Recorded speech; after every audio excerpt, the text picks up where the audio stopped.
গিন্নি, নদীতে আজ এই কাতলা মাছটা পেয়েছি। এটাকে একটু ভালো করে রেঁধো তো। ও মা, কত বড় মাছ! অনেকদিন ধরে কাতলা মাছের মাথা দিয়ে ভাত খাই না। বাবা, আজকে আমি এই মাছটির মাথাটা খাবো। ওগো, মাছ তো ধরে নিয়ে আসলে। আকাশের অবস্থা তো তেমন ভালো না। ঘরে যে চাল ডাল কিছুই নেই। এই 2-1 দিন হয়তো চলবে। এরপরে কি খাবো আমরা? যদি বৃষ্টি শুরু হয় তাহলে তো কাজ বাজ আর হবে না গিন্নি। মোড়ল বাবু বলেছিলেন তার বাড়িতে কাজে যেতে, কিন্তু এখন যদি বৃষ্টি হয় তাহলে তো আর কাজ বাজ হবে না আমাদের। বাবা, আকাশে যেভাবে মেঘ করেছে, মনে হচ্ছে প্রচন্ড বন্যা শুরু হবে। অমন কথা মুখে নিস না রে তিতলি। আমাদের মুখে যে অন্নটুকু জুটবে না। গিন্নি, ঘরে চলো, বৃষ্টি শুরু হবে মনে হচ্ছে। ঘরে বসে না হয় রান্নাটা সেরে নিও। গিন্নি, বাইরে তো মনে হচ্ছে প্রচন্ড বন্যা শুরু হয়েছে। এমন সময় যদি বন্যা হয় তাহলে খুব ভয়াবহ হবে। আমি যখন ছোট ছিলাম ঠিক এই সময়ে কঠিন একটা বন্যা হয়েছিল। পুরো গ্রাম পানিতে ডুবে গিয়েছিল। ও মা, কি বলো বাবা? আমার তো শুনে কেমন জানি গাটা ছমছম করছে। খুব ভয় করছে বাবা। তোর এত ভয় কেন রে মা? আমরা তো আছি নাকি? আমরা থাকতে তোর আবার কিসের চিন্তা? ওগো, এভাবে বন্যা শুরু হলে আমাদের কি হবে? আমাদের কাছে তো কোনো খাবারও নেই। আচ্ছা, তা পরে দেখা যাবে। এখন ভাত খেতে দাও। খেয়ে দে শুয়ে পড়ি। কালকে কিছু একটা ভেবে নিব। আর তো কিছু করার নেই আমাদের। গিন্নি, আমাদের যে সব শেষ হয়ে গেল। গোয়াল ঘরে পানি ঢুকে গরুটা যে মারা গেল। ওই উপরওয়ালা এমন খেলা খেলছে আমাদের সাথে, কিচ্ছু বুঝছি না গিন্নি।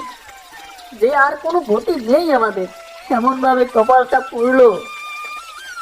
ঘরে তো কোনো খাবার নেই। এদিকে ধীরে ধীরে তো পানি বেড়েই চলেছে। মনে হচ্ছে আমাদের ঘরটাও ডুবে যাবে। বাবা, আমাদের ঘরটা যদি ডুবে যায় তাহলে আমরা কোথায় থাকবো? আমাদের কি জলের ভিতরে ডুবে মরতে হবে বাবা? এমন কথা বলতে নেই রে মা তিতলি। উপরওয়ালা যখন বিপদ দিয়েছে, তিনিই আবার বিপদ থেকে রক্ষা করবে। আমাদের সাধ্য নেই যে আমরা এই বিপদ থেকে উঠবো। বাবা, আমার যে ভীষণ খিদে পেয়েছে। ঘরে যে কোনো খাবার নেই। এখন আমি কি খাবো বাবা? তিতলি মা, তুই একটু ধৈর্য ধর। আমি মোড়ল বাবুর কাছে গিয়ে দেখি কোনো খাবার টাবার পাওয়া যায় কিনা।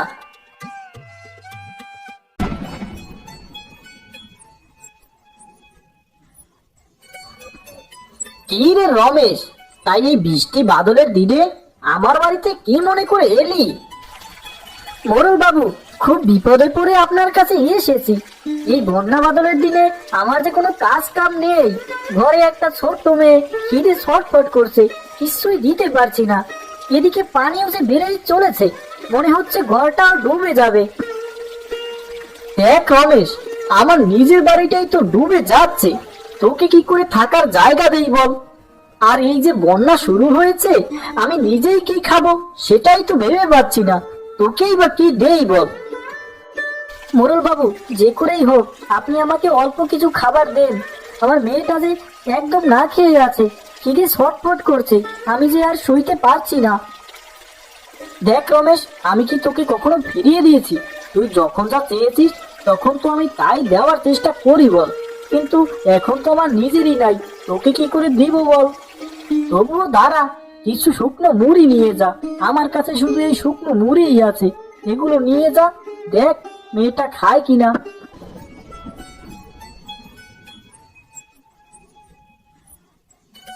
এই নে শুকনো মুড়ি। ধন্যবাদ আপনাকে মোড়ল বাবু। আপনার এই উপকার আমি কখনোই ভুলতে পারবো না।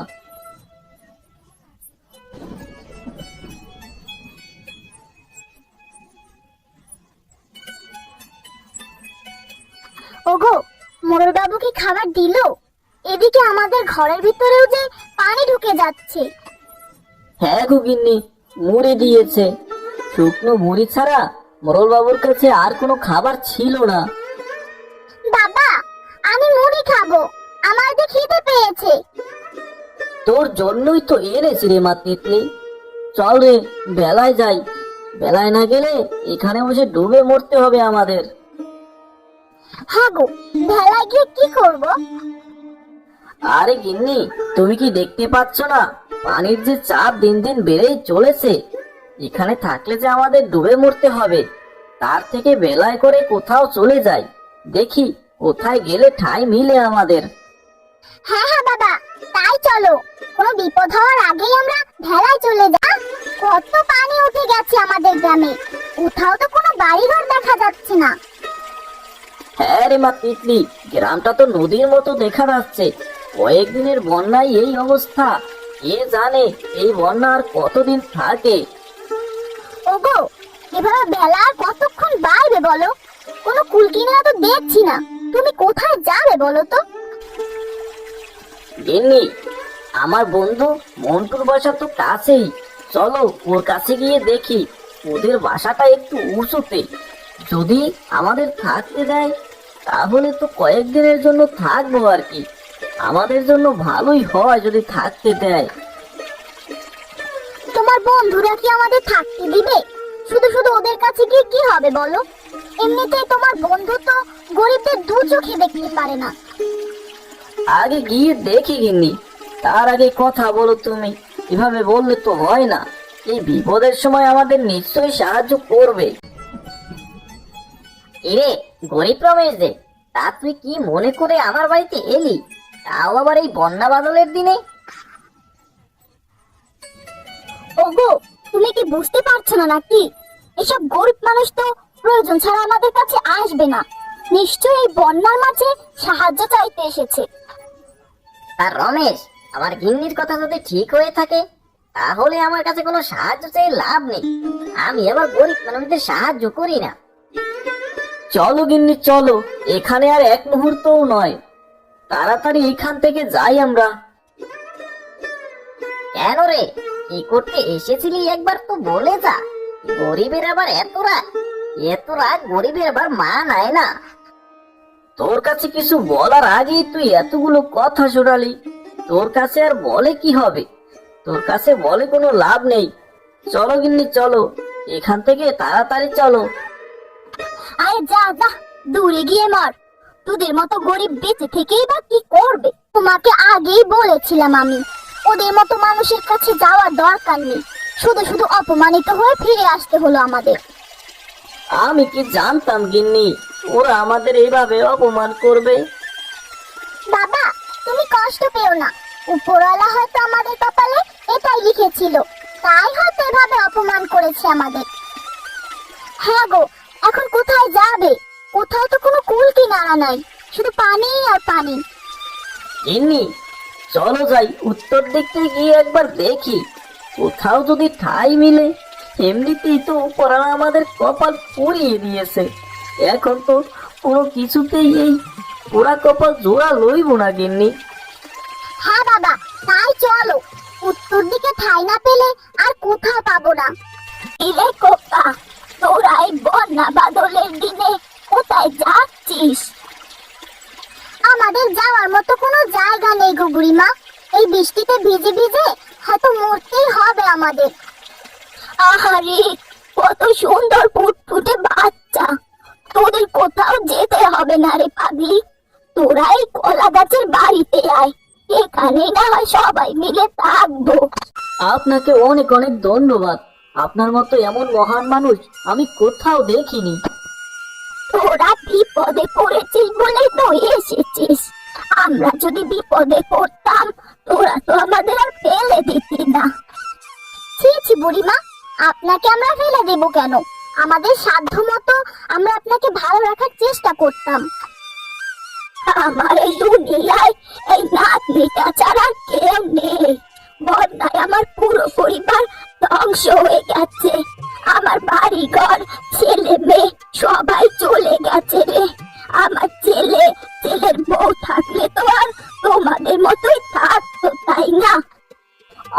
চিন্তা করবেন না, আজ থেকে আমরাই আপনার পরিবার। আমি আপনার ছেলে, আর রাহেলা আপনার ছেলের বউ। তবে দিদি ভাই, ছেলে এবং ছেলের বউয়ের সাথে একটা নাতনি ফিরে পেয়েছেন। দেখো কি বলে পাটনা মেয়েটা। গোপাল, তিতলি আজ থেকে তোর বোন। এখন থেকে তোর আর একা লাগবে না, একটা খেলার সঙ্গী তো পেয়ে গেলি।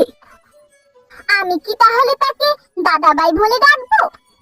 হ্যাঁ রে তিতলি মা, আজ থেকে গোপাল তোর ভাই। আজ থেকে দুজন একসাথে খেলা করবি। কি মজা, কি মজা! আজ থেকে আমার আর একা লাগবে না। গোপাল দাদা ভাই, চলো আমরা ওই পাশটায় যাই। ওগো, কি হলো মেয়েটার? গায়ে যে প্রচন্ড জ্বর চলে এসেছে। আমার মেয়ের কিছু হবে না তো? আরে মেয়ে, তুই ভেঙে পড়িস না। তিতলির কিছুই হবে না। শুধু ভাঁজ পড়া দেখে একটু ভয় পেয়েছে, আর এই ভয়েতেই গায়ে জ্বর চলে এসেছে। এখন আর কি করবো গিন্নি? এখন তো এই বন্যা বাদলের ভেতরে কবিরাজকেও পাবো না আমরা। এত চিন্তা করিস নে তোরা, ও ঠিক হয়ে যাবে। তোরা ওর পছন্দের কিছু জিনিসের নাম বলতো আমাকে। তিতলি তো খুব বেশি ইলিশ মাছ পছন্দ করে। ইলিশ মাছের কথা শুনলে ও আর থাকতে পারে না। আমি ইলিশ খাবো, আমি ইলিশ খাবো। কাকু, ওই তো তিতলি কথা বললো, ইলিশ মাছ খেতে চাইলো। এই বন্যা বাদলের ভেতরে ইলিশ মাছ কোথায় পাবো? এখন তো আর বাজার ঘাটও নেই যেখানে আমরা কিনতে পাবো। কি যে করবো কিছুই বুঝতে পারতেছি না গোপাল। কাকু, বেলাটা আর ছিপটা নিয়ে চলেন, দেখে গিয়ে একটা বড় ইলিশ পাই কিনা। তিতলিকে তো সুস্থ করতেই হবে। আচ্ছা চল রে, দেখে গিয়ে পাই কিনা। কাকু, এত ছিপ ফেললাম, একটা ইলিশও তো জুটতো না কপালে। হ্যাঁ রে গোপাল, ইলিশ তো দূরে থাক, একটা চুনা পুটিও পেলাম না। এদিকে মেয়েটার কি অবস্থা কি জানে। চেষ্টা তো আর কম করলাম না কাকু, তবুও একটা ইলিশ মাছ পেলাম না। কি করবো বলে, এত এত পানি অথচ একটা ইলিশও নেই। চল রে গোপাল, বাড়িতে ফিরে যাই, ইলিশ তো আর পেলাম না। এদিকে আকাশের যে অবস্থা, কি গর্জনে দিচ্ছে, তাড়াতাড়ি বাড়িতে যেতে হবে। কিন্তু কাকু, তিতলির কি হবে? ওর জন্য তো আমরা একটা ইলিশও ধরতে পারলাম না। এখন ইলিশ ধরতে গেলে নিজের প্রাণটাই হারাতে হবে। আকাশের যে অবস্থা দেখছিস না, কি জোরে জোরে বাজ পড়ছে। এই বাজ যদি গায়ে পড়ে তাহলে ইলিশ ধরা একেবারে হয়ে যাবে। তাড়াতাড়ি চল, বাড়িতে যাই।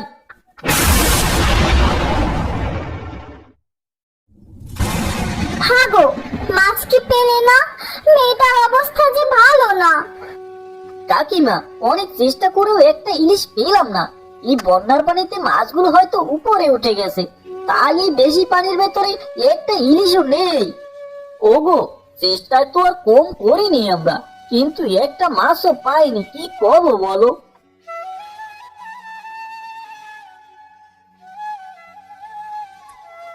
রমেশ, তোর ছিপটা একটু আমার কাছে দে তো দেখি।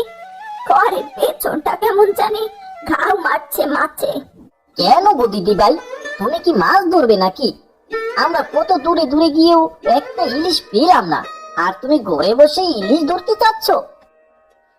আরে বোকা, ছিপ ফেললেই যে মাছ পাবো এমন তো কোনো কথা নাই। তবে চেষ্টা করে দেখি, যদি একটা পেয়ে গেলাম। দেখো চেষ্টা করে, কিন্তু মনে হয় না কোনো কাজ হবে।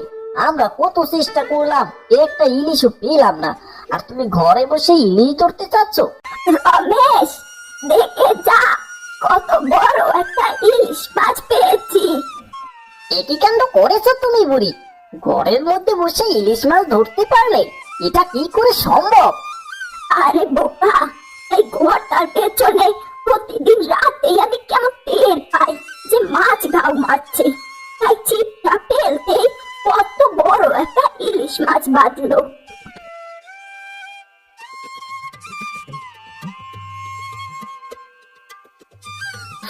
ও মা, ইলিশ! কতদিন হলো ইলিশ মাছ খাই না। আজকে ইলিশ মাছের মাথা দিয়ে পান্তা ভাত খাবো।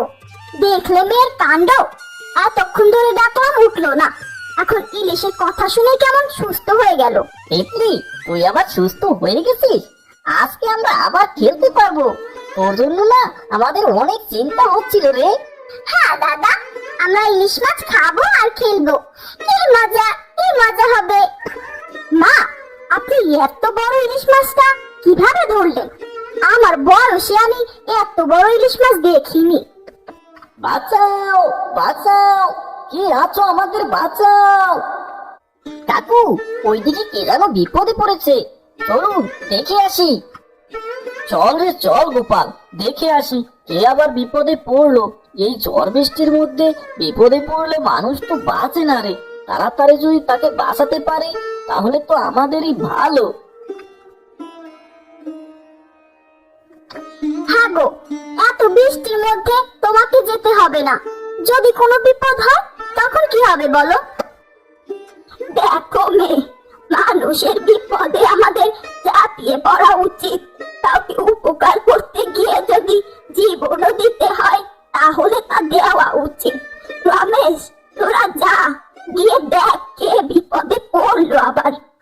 কি রে বড় লোক মন্টু, তা তুই যে, তোর এই অবস্থা কেন? তোরা তো অনেক বড় লোক, কিভাবে পানিতে ভাসছিস কেন তোরা? এই কথা বলে আর লজ্জা দিস না রে গোপাল। আমি যে বড্ড অহংকারী, এই অহংকার আমাদের শেষ করে দিয়েছে। রমেশ দাদা, আমাকে ক্ষমা করে দাও। কত আজে বাজে কথা বলেছি তোমাদের। গরিব মানুষদের দুই চোখে দেখতে পারিনি, আজ উপরওয়ালা আমাদের সবকিছু কেড়ে নিয়ে গেছে। মন্টু, তোর কাছে গিয়েছিলাম আমরা আশ্রয় চাইতে, কি বলেছিলি তখন? তোর কি মনে পড়ে কিভাবে অপমান করেছিলি আমাদের? হ্যাঁ রে হ্যাঁ বন্ধু, আমার সব কিছু মনে আছে। তোদের আমি অনেক অপমান করেছি, ক্ষমতার জোরে আমরা অনেক কিছু বলেছি তোকে। জানি ক্ষমা চাওয়ার যোগ্য আমরা নই, তবুও বলছি আমাদের ক্ষমা করে দে। আর কখনো অহংকার করবো না আমরা। আমি কোনো অহংকারী নই, আমি যে কোনো স্বার্থপর নই তোদের মতো। মা বলেছিলেন যদি কোনো মানুষ বিপদে পড়ে তাহলে আমার জীবন দিয়ে হলেও যেন তাকে উদ্ধার করি, তাহলে উপরওয়ালা খুব খুশি হবেন। তাই আজ তোদের আমি উদ্ধার করলাম। কিন্তু এত অহংকার করা ভালো নয় রে, তোরা ভালো। বাহ মা, মাছটার তো বেশ সুগন্ধ বের হচ্ছে। খেতে মনে হয় অনেক সুস্বাদু হবে। রমেশ, বেশ ভালোই তো। এত বড় মাছ কোথায় পেলি এই বন্যার ভেতরে? সে অনেক বড় কাহিনী রে মন্টু। তিতলি অসুস্থ হয়ে পড়েছিল, আমরা অনেক খোঁজাখুঁজি করেছি ইলিশ মাছ, কিন্তু কোথাও পাইনি। শেষমেশ আমাদের ঘরে ছিপ ফেলেই একটা বিরাট ইলিশ মাছ পেয়েছি। যেভাবেই হোক ইলিশ তো পেলে, তবে মাছের মাথাটা দেখে মনে হচ্ছে মাছটা অনেক বড় ছিল। বাবা, যেহেতু এত কষ্ট করার পর এই ঘরে ইলিশ মাছ পেলে, তাহলে আজ থেকে এই ঘরের নাম হবে ইলিশ ঘর। কেমন দিলাম? ভালো একটা নাম দিয়েছিস রে তিতলি, নদীর মাঝে ইলিশ ঘর। আহা, নামটা শুনেই তো বেশ ভালো।